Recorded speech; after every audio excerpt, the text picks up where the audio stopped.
can you see yourself getting excited about running this company? Because when you're getting this thing going, you're gonna have to be the magic.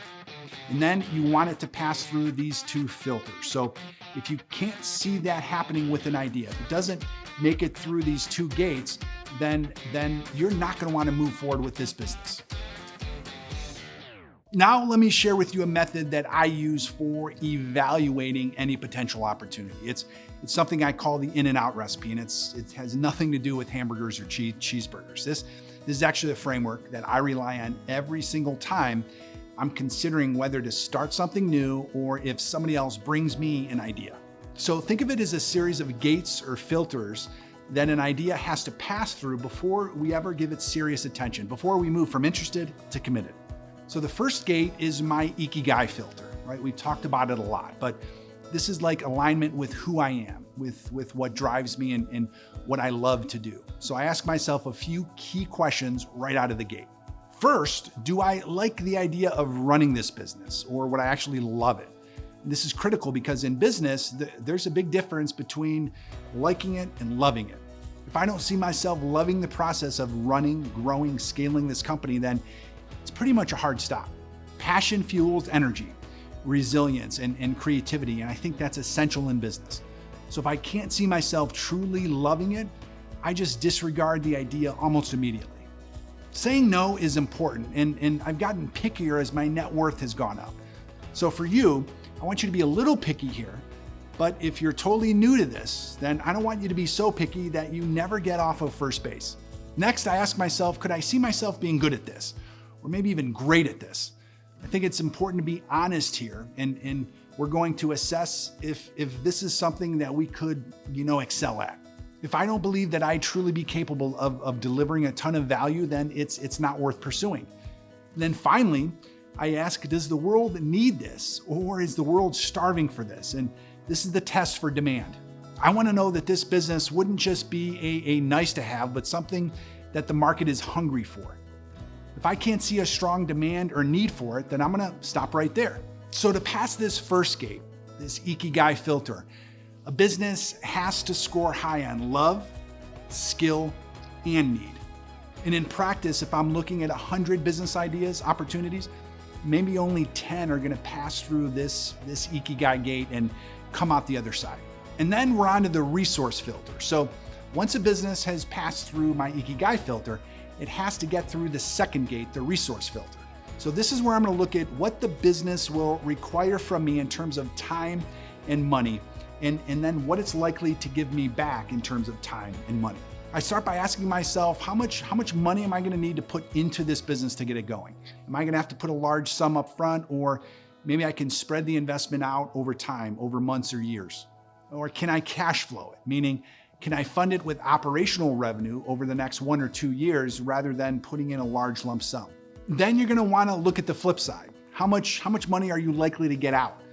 What's the potential return on this investment? And does that justify the resources that I'm putting in? So if the expected return doesn't outweigh the cost, then the idea doesn't make it through this filter. And then we have to focus on time. So is this something that's gonna require me to sprint constantly? Or can I envision myself establishing a good pace over time and settling into a rhythm that's sustainable? But eventually I want a business that's gonna let me take a step back and enjoy some freedom from that business. And for me personally, I don't start anything today that I don't have someone else running 100% the day-to-day operations. I want to work on the business instead of in the business. But for you, I think the key here is, can you see yourself getting excited about running this company? Because when you're getting this thing going, you're gonna have to be the magic. And then you want it to pass through these two filters. So if you can't see that happening with an idea, if it doesn't make it through these two gates, then you're not gonna wanna move forward with this business. All right, let's dive into the Project 100 exercise in the workbook. We're gonna look at a list of 100 different business, real estate, and IP ideas. And we've broken these ideas down into 12 different categories. So here's a list I have in front of me, but this is gonna give us a whole new range of options. So here's how I want you to approach this exercise. First, we're going to apply our Ikigai filter to these ideas. So we're gonna go through each item and we're gonna ask ourselves some key questions like, Do I like the idea of running a company like this, of creating an asset like this, or maybe would I love it? That's going to be a hard stop if no, right?